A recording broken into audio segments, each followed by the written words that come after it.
So you have all of your images, and they're on your SD card. Now you're ready to get to work and utilize the tools of the trade, namely Adobe's Premiere Pro. So you're going to select a laptop, and then you will transfer those images on that SD card to your selected laptop, and you'll make sure that they're saved in an identifiable folder to you, and that folder is safely stowed away on the C drive under Documents. So you're going to have to remember the number of the laptop that you selected, because all your content is going to be transferred over onto that specific laptop hard drive. And I'll hold on to the SD cards just as a backup, so there won't be any worries there. But good practice. Regardless, always make backups, and always take note of the number of the computer that you're working on. With that said, we need to dive in and begin working with Adobe Premiere here. And to do that, we're simply going to click on the lower left-hand corner here on that Windows icon and seek out Adobe Premiere Pro. You can do this in one of two ways. Either click on that little arrow there to take a look at what you have available in the way of programs, or we can do a quick search here and see if we can find Adobe Premiere. And you can see as soon as I start typing Adobe Premiere, it appears here under Programs. So we'll launch that simply by clicking on it. And as it launches here, do take note that you should see a welcome window and that we're working in Premiere Pro, Creative Cloud. And we need to start a new project. So we're going to click on that option off to the right here and give our project a new title. I'm going to title mine Rad Stop Motion J. And make sure that your save location is specified, someplace that you will recollect saving this information. Typically, once you launch Premiere, it will save to the Adobe Premiere Pro folder on your hard drive here. So just double check that. And then as far as the video option here, this is what I want to focus in on. The display format, you'll have your option between timecode, which will probably be the default, and frames. And for this project, I would recommend going with frames. It may make things a little bit easier as we bring in your images into that timeline in Premiere Pro. The audio is fine, display format, audio samples you don't need to touch, and the capture format is DV, that's fine. So we're all set here, we hit OK. And a few things here before we bring in your content. Number one, we have our source window up in the left-hand corner here. We have our program window. This is where you'll actually see those images that you have brought into Premiere. Down here in the lower left, we have our project window, and that's where we'll bring in the actual media. You'll see all the media that you can work with once it's imported into Premiere Pro. And then over here in the lower right-hand corner is our timeline. And so we need to create a sequence here, and to do that we have to bring in all of that content, meaning your images, and then drag it over into the timeline. But we're going to make things easy on ourselves. We want to think smarter, not harder. So the first thing that we're going to do is click on Edit here, and we're going to set some preferences right away. So we're going to click on General first and foremost, and we're going to take a look right here. You have a number of different options. What we're going to focus in on is that still image default duration. And right now it's at an exorbitant rate of 150 frames there, and we're going to drop that down to 1. So change that to 1. Still image default duration should be 1 second, and then turn your attention to this option down here, the default scale to frame size. We want all our images to be uniform in size and scale, so we're going to let Premiere Pro do the work there, and by enabling the default scale to frame size, we won't have to worry about one image being larger than another and then having to go in and play with the size of our images, each and every image that is, to make sure that they're all uniform. So once that's checked, we can hit OK. And now we can bring in our content. So we're going to come down here to the project then, and we'll right click in here to get our import option. And you can see here that I've worked previously in preparation for the tutorial, as it opens it right up to a folder that I've established on my desktop. So under the folder 9 stop motion here, I have a subfolder still image sequence. I have 44 images, and they're all in sequence, just as I would want them to appear in my stop motion video. So I'm going to try to, again, think smarter, not harder. I want to keep everything uniform as it is right now. I'm going to click on that first image and drag down to image 44, which happens to be the last. I'm going to hit Shift, and suddenly all those images are selected from 1 to 44 in sequence. You can see right down here under file name. Okay, and then I'm going to hit Open.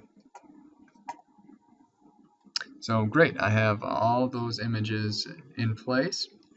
They're still highlighted. You can see that they're shaded in light gray here, which is all the better. And now all I need to do is grab a hold of that first image and bring that over into the timeline, and it'll put every single image in sequence from 1 right on through 44. So again, Premiere does a lot of work, but you're also thinking, so you're ahead of the curve here, you're thinking smarter. And you can see once I drag that content over in my program window, I now have a image here, the first image in our sequence, and you can see that there are 44 frames there. And if I hit play, they'll play right through. Great. And so now I can preview that, but there are some things here that I need to do first and foremost. I can barely see my content on the timeline, so first thing I want you guys to realize is that yeah, you can scrub through by grabbing that slider handle and moving that back and forth, but we need to kind of see a very tangible or palpable set of images here. So we're going to grab either on the right or left hand side these handles and push in so that way we can see our image content. And then we're going to hit this go to in button here to bring us back to the beginning of our image sequence.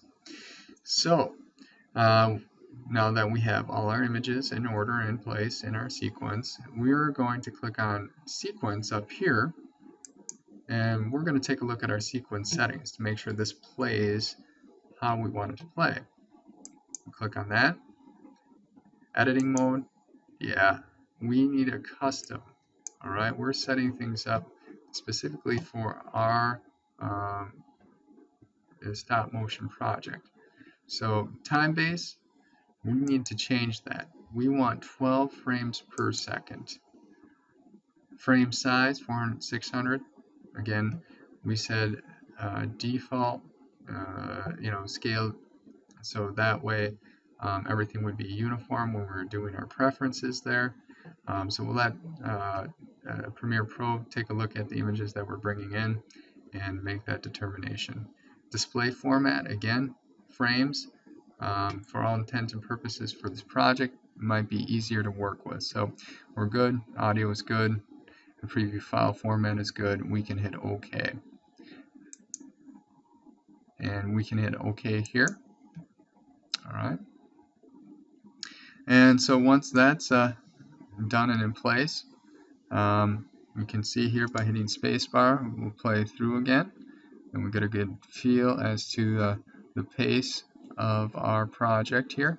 That looks good, everything's in order, and what we can do then is actually create a title slide for our project, which will be a critical component here. We want to know who does what, meaning who creates what. So you want to receive credit for your creation here. What we're going to do And first and foremost is use this button, the track select tool. We'll click on that, and what we're going to do is push this content all the way out to about 30 seconds or so. Yep.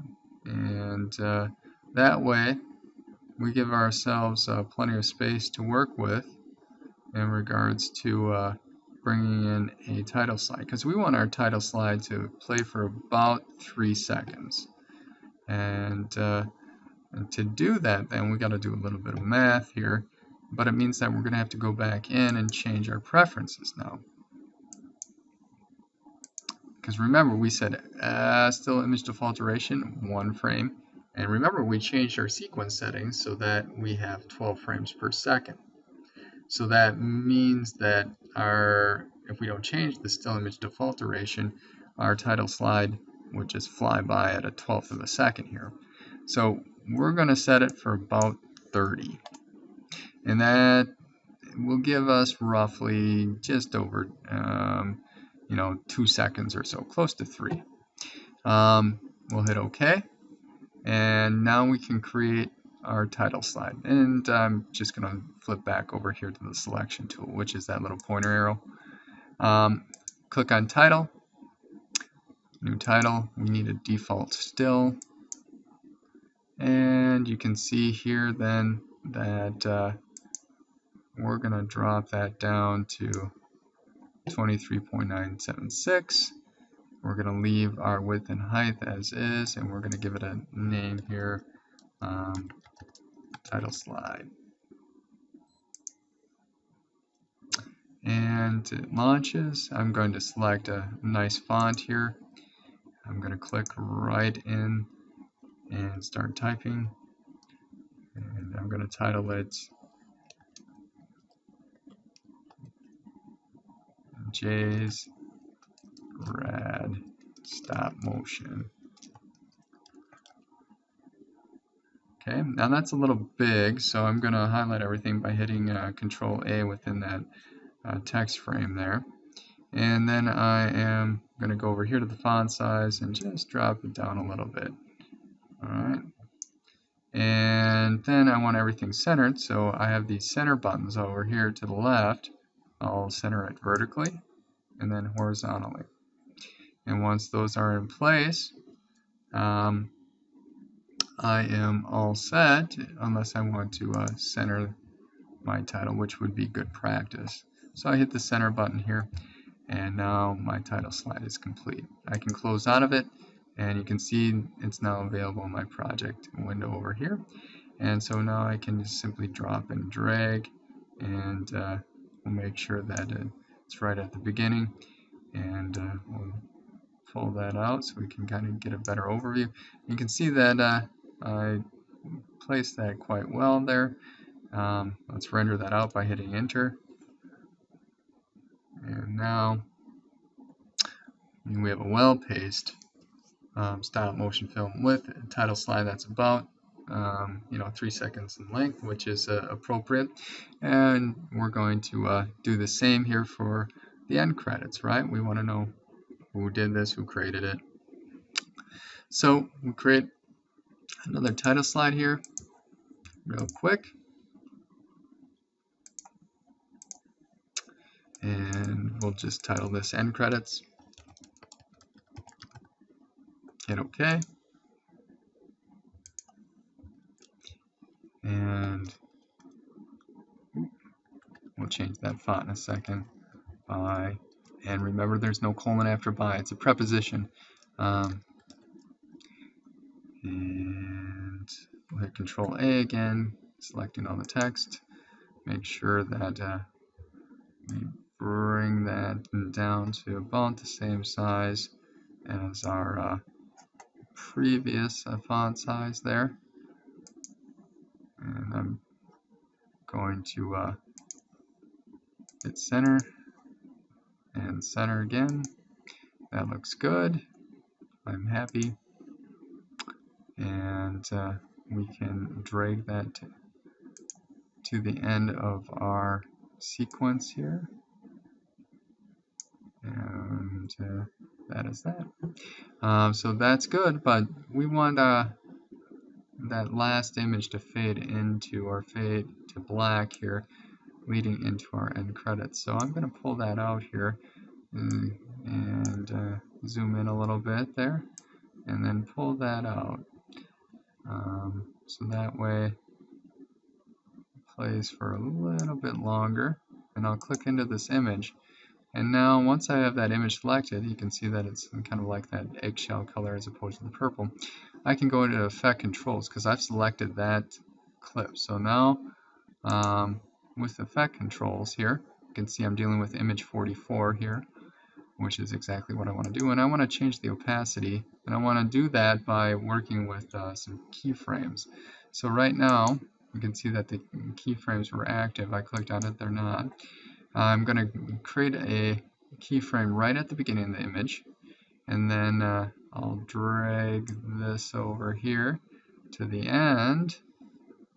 Alright, and I'll insert another keyframe, except I'm going to hit 0 here. And that means that it'll fade out, alright, as it plays, and I can get rid of the space here by clicking in that space. It's called a ripple delete, and I can hit the delete button, and now it should play nicely here. We see that fade out and into our credits.